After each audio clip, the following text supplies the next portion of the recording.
ಆರಾಧಿಸುವಂತ ದೇವರು ಆತನು ಬಹಳ ಬಹಳ ಒಳ್ಳೆಯವನಾಗಿದ್ದಾನೆ. ಆಮೇಲೆ ಹಾಗಾದ್ರೆ ವಾತಾವರಣ ಬದಲಾವಣೆ ಆದರೂ ನಮ್ಮ ದೇವರು ಆತನು ಬದಲಾವಣೆ ಆಗದೆ ಇರುವಂತ ದೇವರಾಗಿದ್ದಾನೆ. ಆಮೇಲೆ ಇವತ್ತು ಅನಾನುಕೂಲತೆ ಇತ್ತು, ನಾಳೆ ಚರ್ಚಿಗೆ ಬರುವಾಗ್ಲೇನೆ ಮಳೆ ಬಂತು, ಆದ್ರೂ ಕರ್ತನಾದ ದೇವರು ನಮ್ಮನ್ನ ಈ ಆಲಯದಲ್ಲಿ ನಡೆಸಿದ್ದಾನೆ. ಅದಕ್ಕಾಗಿ ನಾವು ಕರ್ತನಿಗೆ ಸ್ತೋತ್ರನ ಸಲ್ಲಿಸುವಂತವರಾಗಿರೋಣ. ನೀವು ಆತನನ್ನ ಆರಾಧನೆ ಮಾಡಲಿಕ್ಕೆ ಬರುವಾಗ ನಿಮ್ಮ ವಾಯ್ಸನ್ನ ಕೇಳಲಿಕ್ಕೋಸ್ಕರವಾಗಿ, ನೀವು ಆಡುವಂತ ಹಾಡನ್ನ ಕೇಳಲಿಕ್ಕೋಸ್ಕರವಾಗಿ ಆತನು ನಿಮಗಿಂತ ಮುಂಚಿತವಾಗಿ ಬಂದು ಕೂತಿರ್ತಾನೆ. ಆಮೇಲೆ ಅಷ್ಟು ಒಳ್ಳೆ ದೇವರು ನಿಮ್ಗೋಸ್ಕರ ವೆಯ್ಟ್ ಮಾಡ್ತಾ ಇರ್ತಾನೆ. ನಾವೇನಂತಂದ್ರೆ ಆರಾಧನೆಗೆ ಬರೋದಕ್ಕಿಂತ ಮುಂಚಿತವಾಗಿ ತಿಳ್ಕೊಳ್ಬೇಕು, ನನ್ನ ಆರಾಧನೆಯನ್ನ ಕರ್ತನು ಕೇಳ್ತಾನೆ ಎಂಬುದಾಗಿ. ಆಮೇಲೆ ಒಂದು ಪ್ರಸನ್ನತೆಯ ಒಂದು ಸ್ಥಳದಲ್ಲಿ ನಾವಿದ್ದೇವೆ. ಹಲ್ಲೆಲೂಯಾ.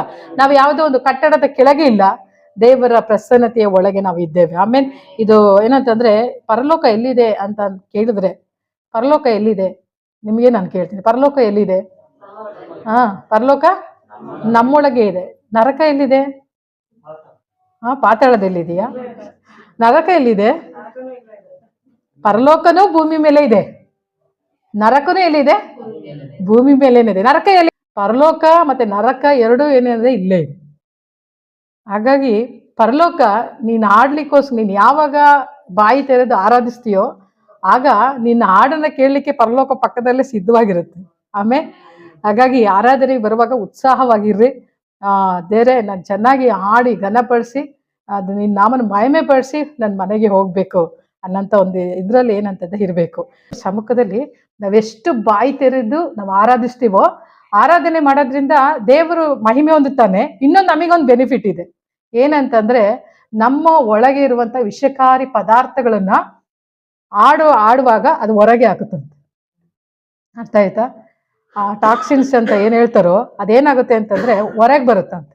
ಆಗ ಆ ಕ್ಯಾನ್ಸರ್ ಸೆಲ್ಸ್ಗಳು ಏನಾಗಲ್ಲ ಅಂತಂದ್ರೆ ನಮ್ಮ ದೇಹದಲ್ಲಿ ಉತ್ಪತ್ತಿ ಆಗಲ್ಲ. ಆಮೇಲೆ ಯಾವಾಗ ನೀವು ಜೋರಾಗಿ ಆಡ್ತೀಯಲ್ಲ, ಹೊಟ್ಟೆ ಒಳಗಿಂದ ಹಾಡ್ತಿರಲ್ಲ, ಅವಾಗ ಒಳಗಿರೋಂಥ ವಿಷಕಾರಿ ಅನಿಲ ಎಲ್ಲ ಹೊರಗೆ ಬರುತ್ತೆ. ಹಲ್ಲೆಲೂಯಾ. ದೇವ್ರು ಏನೇ ಇಟ್ಟಿದ್ರು ನಿಮ್ಮ ಒಳ್ಳೇದಕ್ಕಾಗಿಯೇ ಇಟ್ಟಿದ್ದಾನೆ. ಆಮೇಲೆ ನಾವು ದೇವರ ವಾಕ್ಯಕ್ಕೆ ನಾವು ಹೋಗುವಂತವರಾಗಿರೋಣ. ಯೆಶಾಯನ ಬರೆದ ಪ್ರವಾದನೆ ಗ್ರಂಥ 28ನೇ ಅಧ್ಯಾಯ 16ನೇ ವಚನ. ಯೆಶಾಯ 28:16.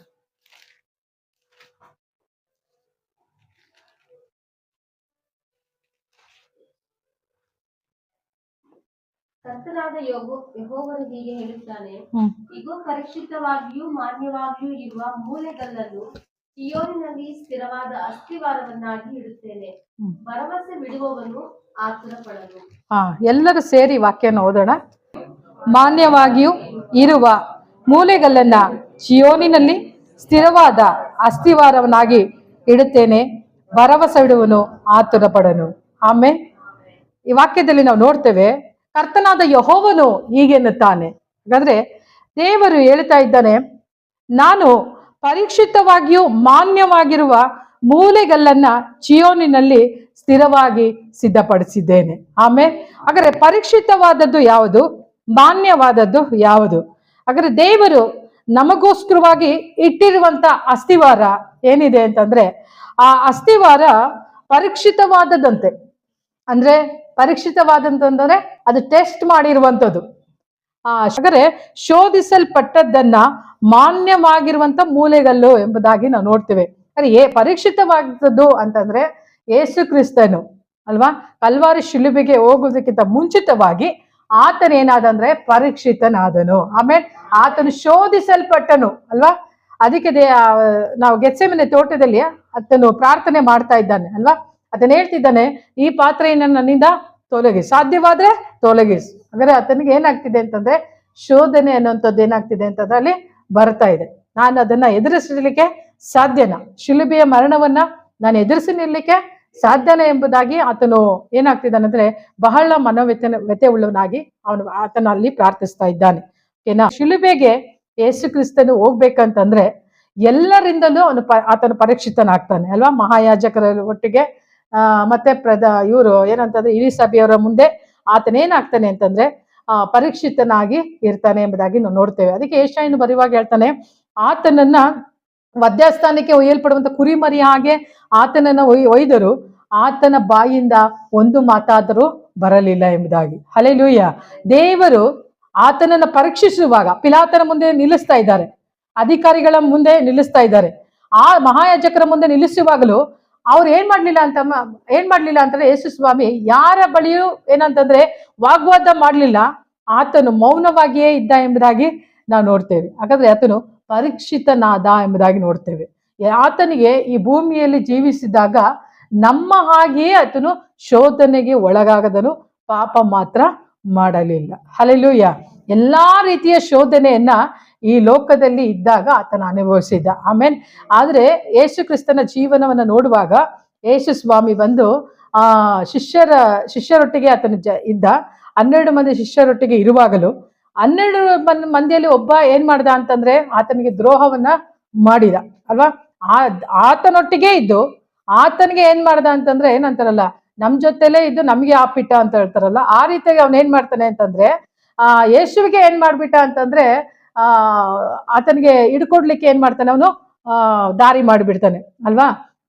ಅದಾದ ಮೇಲೆ ಯೇಸು ಸ್ವಾಮಿ ಏನು ಸೇವೆ ಮಾಡ್ತಾ ಇದ್ದಾರೆ, ಆ ಸೇವೆ ಅವಧಿಯಲ್ಲಿ ಯಾರು ಪರಿಸಾಯರು, ಸದ್ದುಕಾಯರು ಇವರೆಲ್ಲರೂ ಏನ್ ಮಾಡಿದ್ರು ಅಂತಂದ್ರೆ ಯೇಸುವನ್ನ ಕೊಲ್ಲಬೇಕು ಎಂಬುದಾಗಿ ಪ್ರಯತ್ನಿಸಿದ್ರು. ಅನೇಕ ಜನರು ಏನ್ ಮಾಡಿದ್ರು, ಆತನಿಗೆ ವಿರುದ್ಧವಾಗಿ ಮಾತನಾಡಿದ್ರು. ಇವನಿಗೆ ದೆವ್ವ ಹಿಡಿದಿದೆ ಅಂತಂದ್ರು ಅಲ್ವಾ, ಇವನು ಬೆಲ್ಜುಬನ ಸಹಾಯದಿಂದಲೇ ಅದ್ಭುತಗಳನ್ನ ಮಾಡ್ತಾನೆ ಅಂತಂದ್ರು. ಅಂದ್ರೆ ಇವನೇನು ತನ್ನ ಮೇಲಿಂದ ಬಂದಿದ್ದಾನ, ಇವನನ್ನು ತಂದೆನೇ ಕಳಿಸಿಕೊಟ್ಟಿದ್ದಾನ ಅಂತೆಲ್ಲ ಮಾತನಾಡ್ಲಿಕ್ಕೆ. ಅಂದ್ರೆ ಯೇಸು ಸ್ವಾಮಿ ಈ ಭೂಲೋಕದಲ್ಲಿ ನಮ್ಮ ಹಾಗೆಯೇ ಎಲ್ಲಾ ರೀತಿಯ ಅವಮಾನವನ್ನ ಸಹ ಆತನ ಏನ್ ಮಾಡಿದ್ದಾನೆ, ಪಟ್ಟಿದ್ದಾನೆ. ಆ ರೀತಿಯಾಗಿ ಎಲ್ಲಾ ಅವಮಾನಗಳನ್ನ ಸಹ ಆತನ ಸಹಿಸಿದ್ದಾನೆ. ಆತನನ್ನ ಪರೀಕ್ಷೆ ಮಾಡ್ಲಿಕ್ಕೋಸ್ಕರವಾಗಿ ಅನೇಕ ಸಾರಿ ಏನ್ ಮಾಡಿದ್ರು, ಪ್ರಯತ್ನಿಸಿದ್ರು. ಆತನು ಪರೀಕ್ಷಿತನಾದನಂತೆ. ನಮ್ಮನ್ನ ಜನರು ಏನ್ ಮಾಡ್ತಾರೆ, ಕೆಲವೊಂದ್ಸರಿ ಟೆಸ್ಟ್ ಮಾಡ್ತಾರೆ ಅಲ್ವಾ. ಬರ್ತಾರ ಇಲ್ವಾ ನೋಡೋಣ ಪ್ರೇಯರ್ಗೆ ಅಂತೇಳಿ ಒಂದ್ ಮಾತು ಕರಿಯೋಣ ಅಂತ ಹೇಳ್ತಾರೆ. ಕರೆದ್ರೆ ನಾವು ಬಂದ್ಬಿಟ್ಟಿರ್ತೀವಿ, ಕರೆದಿಲ್ಲ ಅಂದ್ರೆ ಸುಮ್ನೆ ಒಂದ್ ಮಾತು ಕರಿಯೋಣ ಅಂತ ಕರಿತೀವಿ, ಅಂದ್ರೆ ಟೆಸ್ಟ್ ಅದು. ಆ ರೀತಿಯಾಗಿ ಯೇಸು ಸ್ವಾಮಿಗೂ ಸಹ ಅನೇಕ ಸಾರಿ ಟೆಸ್ಟ್ ನಡೆದಿದೆ. ಹಾಗಾಗಿ ಯೇಸು ಸ್ವಾಮಿ ಯಾಕೆ ಅಸ್ಥಿವಾರವಾಗಿ ಇದ್ದಾನೆ ಅಂತಂದ್ರೆ, ನಾನು ಈ ಲೋಕದಲ್ಲಿ ನೀವೇನೆಲ್ಲ ಟೆಸ್ಟ್ಗಳನ್ನ ಅನುಭವಿಸಿದ್ರೋ ಆ ಟೆಸ್ಟ್ ಎಲ್ಲ ನಾನು ಮೊದಲೇ ಅನುಭವಿಸಿದ್ದೀನಿ. ಆಮೇಲೆ ಇವತ್ತು ನಿನಗೆ ಮಾತ್ರ ಶೋಧನೆ ಅಲ್ಲ, ನಿನಗೆ ಮಾತ್ರ ಕಷ್ಟ ಅಲ್ಲ. ಅಂದ್ರೆ ನಾನು ಸಹ ಈ ಲೋಕದಲ್ಲಿ ಇದ್ದಾಗ ಎಲ್ಲ ರೀತಿಯ ಕಷ್ಟಗಳನ್ನ ಏನ್ ಮಾಡಿದ್ದೀನಿ, ಅನುಭವಿಸಿದ್ದೀನಿ. ಊಟ ಇಲ್ದಲ್ಲೂ ಇದ್ದಾರೆ, ಅವರು ಅವಮಾನ ಪಟ್ಟಿದ್ದಾರೆ, ನಿಂದೆಗೆ ಆತನ ಒಳಗಾಗಿದ್ದಾನೆ ಅಲ್ವಾ. ಆತನ ಮುಖಕ್ಕೆ ಏನ್ ಮಾಡಿದ್ದಾರೆ, ಉಗುದಿದ್ದಾರೆ, ಆತನನ್ನು ಕೆಟ್ಟದಾಗಿ ಬೈದಿದ್ದಾರೆ.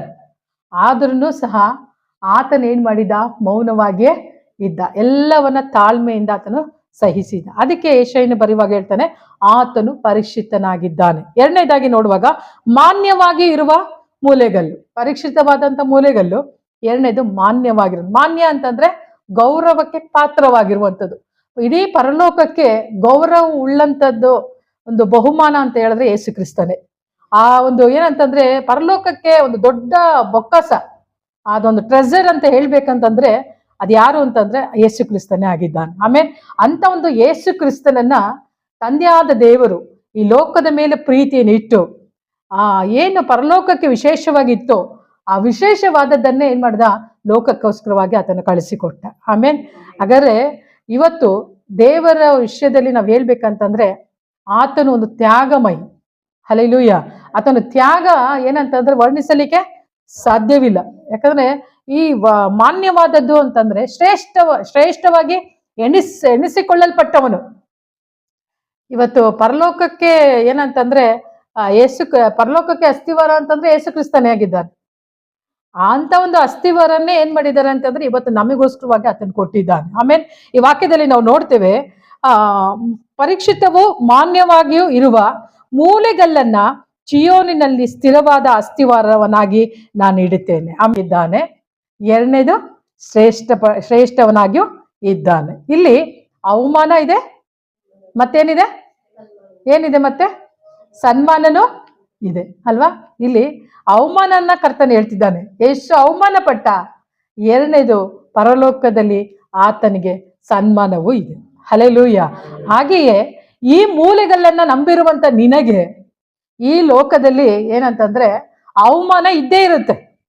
ಈ ಲೋಕದಲ್ಲಿ ಇರುವವರೆಗೂ ಅವಮಾನ ಏನಂತಂದ್ರೆ ಅದು ಕಾಮನ್. ನಿನ್ನ ಏನಂತಂದ್ರೆ ಒಡ ಹುಟ್ಟಿದವರಿಂದಲೂ ಅವಮಾನ ಆಗ್ಬೋದು. ಇಲ್ಲ ನಿನ್ನ ಫ್ರೆಂಡ್ಸ್ ಒಟ್ಟಿಗೂ ಫ್ರೆಂಡ್ಸ್ ಜೊತೆಲಿ ಇರುವಾಗ ಅವರ ಮೂಲಕವಾದ್ರೂ ಅವಮಾನ ಬರ್ಬೋದು. ಇಲ್ಲ ಬೇರೆ ಯಾರ ಮುಖಾಂತರವಾಗಿ ಆದ್ರೂ ಏನಂತಂದ್ರೆ ಅವಮಾನಗಳು ನಿನಗೆ ಬರ್ಬೋದು. ಆದ್ರೆ ಅವಮಾನಗಳು ಬರುವಾಗ ಅಯ್ಯೋ ನಾನು ಅವಮಾನ ಪಟ್ಬಿಟ್ನಲ್ಲ ಅಂತ ಹೇಳಿ ನಾವು ಅಳುವಂತ ಅಗತ್ಯತೆ ಇಲ್ಲ. ಯಾಕೆಂದ್ರೆ ಯೇಸು ಸ್ವಾಮಿ ನಮ್ಮ ಹಾಗೆ ಎಲ್ಲಾ ವಿಷಯದಲ್ಲಿ ಆತನ ಅವಮಾನ ಪಟ್ಟಿದ್ದಾನೆ. ಹಾಗಾಗಿ ದೇವರ ವಾಕ್ಯ ಹೇಳ್ತಿದೆ, ಆತನು ಪರೀಕ್ಷಿತನಾಗಿದ್ದಾನೆ ಮತ್ತು ಆತನು ಮಾನ್ಯವಾಗಿಯೂ ಇದ್ದಾನೆ. ಹಲ್ಲೆಲೂಯಾ. ಈ ಎರಡು ರೀತಿಯಾದಂತ ಒಂದು ಕ್ಯಾರೆಕ್ಟರ್ ಇರುವಂತ ಒಂದು ವ್ಯಕ್ತಿಯನ್ನ ಕರ್ತನ ಏನ್ ಮಾಡಿದ್ದಾನೆ ಅಂದ್ರೆ ಇವತ್ತು ನಮಗೋಸ್ಕರವಾಗಿ ಒಂದು ಗಿಫ್ಟ್ ಆಗಿ ಕೊಟ್ಟಿದ್ದಾನೆ. ಕ್ರೈಸ್ತರಿಗೆ ಅವಮಾನ ಅನ್ನುವಂಥದ್ದು, ಅಯ್ಯೋ ಎಷ್ಟು ದಿನ ಅಂತ ನಾವು ಅವಮಾನ ಪಡುವಂಥದ್ದು ಅಂತ ಹೇಳಿದ್ರೆ, ಒಂದು ನೀವು ತಿಳ್ಕೊಳ್ಬೇಕು, ಎಷ್ಟು ನಾವು ಅವಮಾನ ಪಡ್ತಾ ಇರ್ತೀವೋ ಅಷ್ಟು ನಮಗೆ ಸನ್ಮಾನ ಇದ್ದೇ ಇರುತ್ತೆ.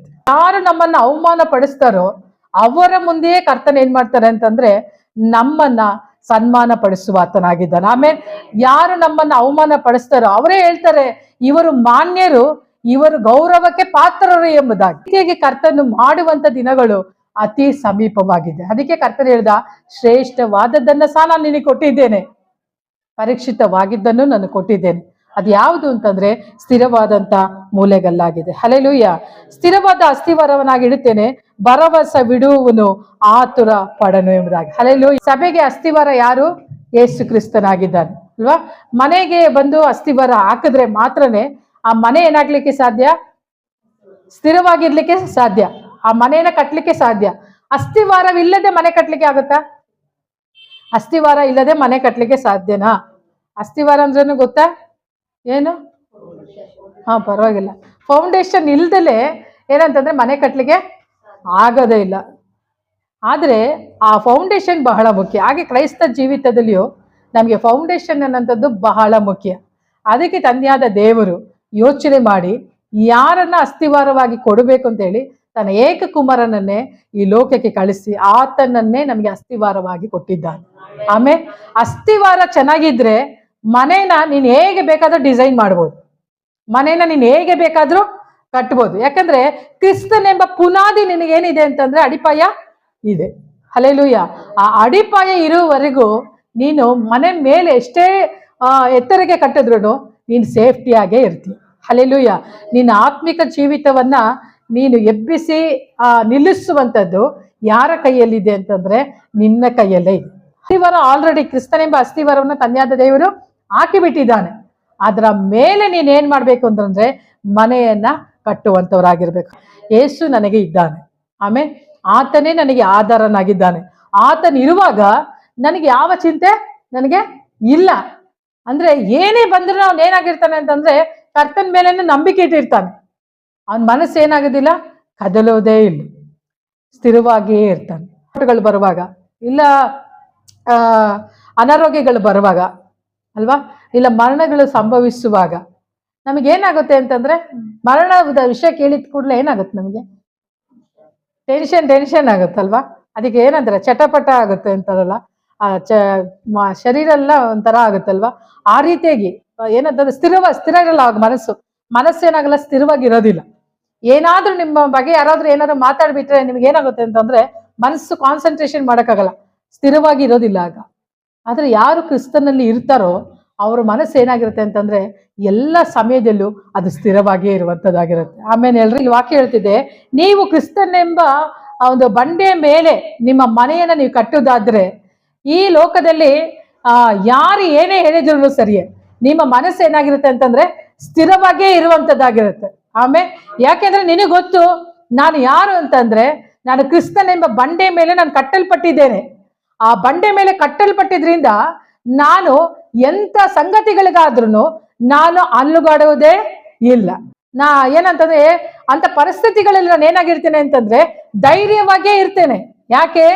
ಯಾಕೆ ಅಂತಂದ್ರೆ ನಾನು ಕ್ರಿಸ್ತನೆಂಬ ಬಂಡೆ ಮೇಲೆ ನಾನು ಕಟ್ಟಲ್ಪಟ್ಟಿದ್ದೇನೆ. ಆಮೇಲೆ ನಮಗೆ ಏನಂತಂದ್ರೆ ಭಯ ನಮಗೆ ಬರ್ಲಿಕ್ಕೆ ಸಾಧ್ಯವಿಲ್ಲ. ಹೇಳ್ತಾ ಇರ್ತೀವಿ ಅಲ್ವಾ, ಕೆಲವೊಂದು ಸಾರಿ ಈ ಆತುರ ಪಡನು ಎಂಬಂತ ವಿಷಯಕ್ಕೆ ನಾನು ಹೇಳ್ತಾ ಇದ್ದೇನೆ. ಕೆಲವೊಂದು ಸಾರಿ ನಮಗೆ ಇದ್ದಕ್ಕಿದ್ದ ಹಾಗೆ ಮನಸ್ಸೇ ಸರಿ ಇರಲ್ಲ. ನಾವ್ ಹೇಳ್ತಿರ್ತೀವಲ್ಲ, ಯಾಕೆ ಮನಸ್ಸೇ ಸರಿ ಇಲ್ಲ, ಆ ಮನಸ್ಸು ಸರಿ ಇಲ್ಲ ಅನ್ನೋದು ಎಲ್ಲಿಂದ ಬರುತ್ತೆ, ಯಾಕೆ ಬರುತ್ತೆ ಅಂತಂದರೆ ನಮಗೆ ಅಲ್ಲಿ ಏನೋ ನಡೀತಾ ಇದೆ. ಅಂದರೆ ಅಲ್ಲಿ ನಮಗೆ ಸ್ಥಿರವಾಗಿ ನಮ್ಗೆ ನಿಲ್ಲಕ್ಕೆ ಒಂದು ಫೌಂಡೇಶನ್ನು ನಮಗೆ ಸಾಕಾಗ್ತಾ ಇಲ್ಲ. ಹಲ್ಲೆಲೂಯಾ. ಹಾಗಾದರೆ ಆ ಫೌಂಡೇಶನ್ ಕರೆಕ್ಟಾಗಿ ಇಲ್ಲ ಅಂತಂದರೆ ಮನೆ ಏನಾಗುತ್ತೆ ಅಂತಂದರೆ ಪ್ರವಾಹಕ್ಕೆ ಏನಾಗುತ್ತೆ, ಅದು ಶೇಕ್ ಆಗುತ್ತೆ ಅಲ್ವಾ. ಭೂಕಂಪಕ್ಕೆ ಏನಾಗುತ್ತೆ, ಶೇಕ್ ಆಗಿ ಬಿಟ್ಟು ಹಾಗೆ ಅದು ಪ್ರವಾಹಕ್ಕೆ ಕೊಚ್ಚಿ ಹೋಗ್ಬಿಡುತ್ತೆ. ಅದೇ ಥರನೇ ನಮಗೆ ಫೌಂಡೇಶನ್ ಕರೆಕ್ಟಾಗಿ ಇರಬೇಕು. ನಂಬಿಕೆ ಯಾರು ಕ್ರಿಸ್ತನ ಮೇಲೆ ನಾವು ಯಾವಾಗ ನಂಬಿಕೆಯನ್ನು ಇಡುತ್ತೇವೋ, ಆತನ ಮಾತುಗಳ ಮೇಲೆ ಯಾವಾಗ ನಂಬಿಕೆ ಇಡ್ತೇವೋ, ಆಗ ನಮ್ಮ ಹೃದಯವು ಏನಂತಂದ್ರೆ ಅದು ಆತುರ ಪಡುವುದೇ ಇಲ್ಲ. ಏನಂದ್ರೆ ಏನಾಗ್ಬಿಡುತ್ತೋ ಎಲ್ಲಿ ಏನಾಗ್ಬಿಡುತ್ತೋ, ಹಿಂಗಾದ್ರೆ ಹೆಂಗಾಗ್ಬಿಡುತ್ತೋ ಅಂತ ಹೇಳ್ತಾ ಇರ್ತೀವಲ್ಲ, ಅದು ಏನಾಗುತ್ತೋ ಅಂತ ಹೇಳ್ತಿರ್ತಲ್ಲ ಹೃದಯ, ಅಂಥದ್ದು ಏನು ನಮಗೆ ಸಂಭವಿಸೋದು ಇಲ್ಲ. ಅಂದಿನ ಮಕ್ಕಳ ಭವಿಷ್ಯ ಹೇಗಿರುತ್ತೋ ಏನೋ, ಸ್ಕೂಲ್ ಫೀಸ್ ಕಟ್ಟಬೇಕಲ್ಲ, ಸಾಲದವ್ರಿಗೆ ಏನು ಮಾಡಬೇಕು, ಬಡ್ಡಿ ಕಟ್ಟಬೇಕು, EMI ಕಟ್ಟಬೇಕು, ಮತ್ತೆ ಅದೇ ಪ್ರಕಾರವಾಗಿ ಮುಂದೆ ಮದುವೆ ಮಾಡಬೇಕಾಗಿದೆ, ನನ್ನ ಮಕ್ಕಳಿಗೆ ಮನೆ ಕಟ್ಟಬೇಕಾಗಿದೆ, ಇದಕ್ಕೆಲ್ಲ ಏನು ಮಾಡೋದು ಹಣ ಅಂತ ಯೋಚಿಸುವಾಗ ಏನಾಗುತ್ತೆ ಅಂತಂದರೆ ನಮ್ಮ ಹೃದಯದಲ್ಲಿ ನಮಗೆ ಗೊತ್ತಿಲ್ಲದ ಒಂದು ಏನಾಗುತ್ತೆ ಅಂದರೆ ಆತುರತೆ ಬರ್ತಾ ಇರುತ್ತೆ. ಇದೆಲ್ಲ ಏನಕ್ಕೆ ಬರುತ್ತೆ ಅಂತಂದರೆ ನಾವು ಯೋಚನೆ ಮಾಡುವಾಗ ಅದು ನಮ್ಮ ಹೃದಯ ಕದಲುತ್ತಾ ಇರುತ್ತೆ. ಸಮಯದಲ್ಲಿ ನಾವು ಏನು ಮಾಡಬೇಕು ಅಂತಂದರೆ ನಾವು ಹೇಳ್ತಾ ಇರಬೇಕು, ಇಲ್ಲ ನಾನು ಕ್ರಿಸ್ತನೆಂಬ ಬಂಡೆ ಮೇಲೆ ನಾನು ಕಟ್ಟಲ್ಪಡ್ತಾ ಇದ್ದೇನೆ. ಹಲ್ಲೆಲೂಯಾ. ಆ ಕಟ್ಟಲ್ಪಡ್ತಾ ಇರೋದ್ರಿಂದ ನನಗೆ ಗೊತ್ತು ನನ್ನ ಅಸ್ತಿವಾರ ಯಾವುದು ಎಂಬುದಾಗಿ. ಆಮೇಲೆ ಯಾವಾಗ ಆ ರೀತಿಯಾದಂಥ ಯೋಚನೆಗಳು ಬರುತ್ತೋ, ಅಲ್ಲ ಮುಂದಿನ ವರ್ಷ ನಾನು ಫೀಸ್ ಕಟ್ಟಬೇಕು ಅಂತ ಏನು ಯೋಚನೆ ಮಾಡ್ತೀನೋ, ಈಗಲೇ ಏನಾಗ್ಬಿಡುತ್ತೆ ಅಂತಂದ್ರೆ ಆ ಯೋಚನೆ ನಮ್ಮನ್ನು ಏನು ಮಾಡುತ್ತೆ ಅಂತಂದ್ರೆ ಡಿಪ್ರೆಷನ್ಗೆ ತೆಗೆದುಕೊಂಡು ಹೋಗ್ಬಿಡುತ್ತೆ. ಆ ಯೋಚನೆಯಿಂದ ನಾವೇನು ಮಾಡ್ತೇವೆ, ಯಾರ ಹತ್ರ ಸಾಲ ಕೇಳಬೇಕು ಅಂತ ಮುಂದೆ ಏನು ಮಾಡ್ತೇವೆ, ಪ್ಲ್ಯಾನ್ನೇ ಹಾಕೊಂಡ್ಬಿಡ್ತೇವೆ. ಹಲ್ಲೆಲೂಯಾ. ಅಂಥ ಒಂದು ಪರಿಸ್ಥಿತಿಗಳಲ್ಲಿ ನಾವು ಹೋಗ್ಬಾರ್ದು. ನಾವೇನು ಮಾಡಬೇಕು ಅಂತಂದರೆ ಆ ರೀತಿಯಾದಂಥ ಆಲೋಚನೆಗಳು ಬರುವಾಗ ನೀವು ಹೇಳಬೇಕು, ಇಲ್ಲ ನಾನು ಕ್ರಿಸ್ತನೆಂಬ ಅಸ್ತಿವಾರದ ಮೇಲೆ ನಾನು ಕಟ್ಟಲ್ಪಡ್ತಾ ಇದ್ದೇನೆ. ಹಲ್ಲೆಲೂಯಾ. ಯೇಸು ಕ್ರಿಸ್ತನು ಮಾನ್ಯನಾಗಿದ್ದಾನೆ, ಹಾಗಾದರೆ ಆತನು ಶ್ರೇಷ್ಠನಾಗಿದ್ದಾನೆ. ಶ್ರೇಷ್ಠನಾದಂಥ ಯೇಸುವೇ ವಾಗ್ದಾನವಾಗಿದ್ದಾನೆ. ಆ ವಾಗ್ದಾನವಾದಂಥ ಯೇಸುವೆ ನನಗೆ ಕೊಡಲ್ಪಟ್ಟಿರುವಾಗ ನನ್ನ ಎಲ್ಲ ಅಗತ್ಯತೆಗಳು ಸಹ ನನಗೆ ಸಂಧಿಸಲ್ಪಡುವಂಥದ್ದಾಗಿರುತ್ತೆ. ಆಮೇಲೆ ಇದನ್ನ ನಾವೇನ್ ಮಾಡ್ಬೇಕಂದ್ರೆ ವಿಶ್ವಾಸಿಸುವಂತವರಾಗಿರ್ಬೇಕು. ನಾವು ಯಾವಾಗ ಅದನ್ನು ವಿಶ್ವಾಸಿಸ್ತೀವೋ ಆಗ ನಾವೇನ್ ಮಾಡ್ತೇವೆ ಅಂತಂದ್ರೆ ಅದರಲ್ಲಿ ಇರುವಂತ ಆಶೀರ್ವಾದಗಳನ್ನ ನಾವು ಹೊರಗೆ ತೆಗೆದುಕೊಂಡು ಬರ್ಲಿಕ್ಕೆ ಸಾಧ್ಯ. ನಾವು ವಾಕ್ಯದಲ್ಲಿ ನಾವು ನೋಡ್ತೇವೆ, ಲೂಕನ್ ಬರೆದ ಸುವಾರ್ತೆ 7ನೇ ಅಧ್ಯಾಯ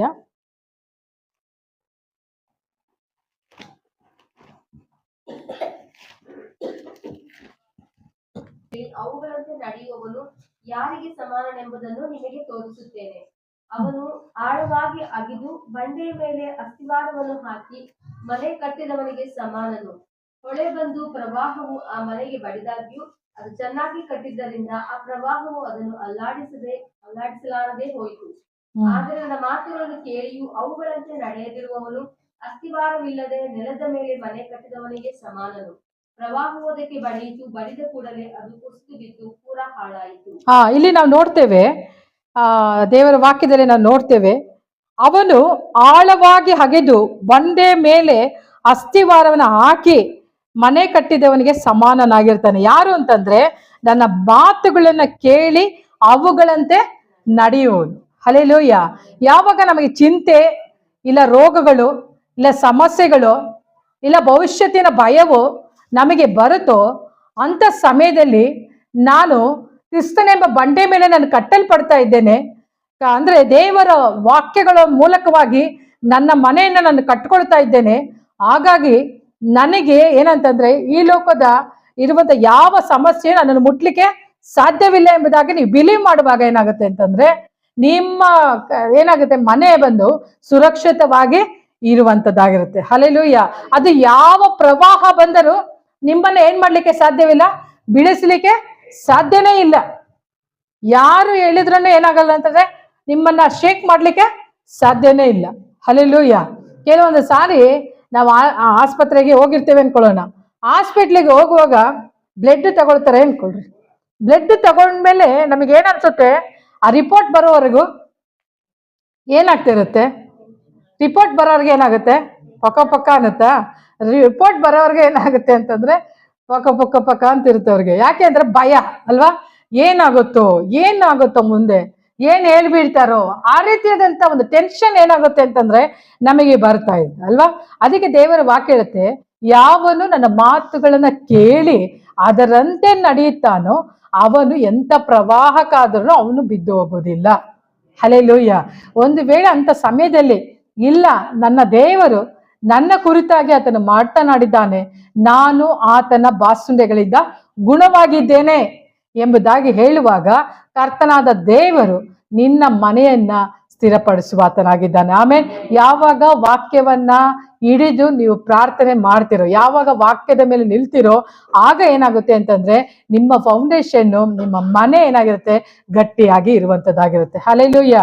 ಈಗ ನಾವು ನೋಡ್ರಿ ವಾಕ್ಯದಲ್ಲಿ ನೋಡ್ತೇವೆ, ಕೀರ್ತನೆ 40 ಮತ್ತೆ 4ನೇ ವಚನ ನಾವು ಓದಿಕೊಳ್ಳೋಣ. ಕೀರ್ತನೆ 40 ಮತ್ತೆ 4ನೇ ವಚನ.